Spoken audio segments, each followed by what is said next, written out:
আল্লাহকে জিজ্ঞেস করে, আল্লাহ আপনার বান্দার রমজানের এই নেকিটা 70 লিখতাম নি।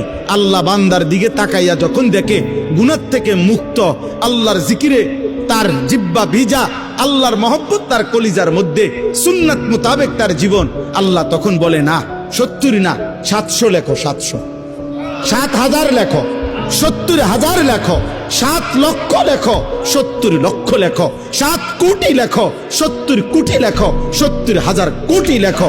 এক সেজদা, এক সেজদা, একবার সুবহানাল্লাহ বললে আল্লাহ বলে লেখো 70,000 কোটি সুবহানাল্লাহ লেখো।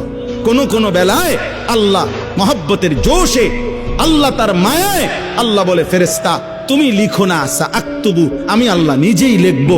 এই নেকি তুমি দিয়া পারতা না, আমি দেবো আমার বান্দার নেকি।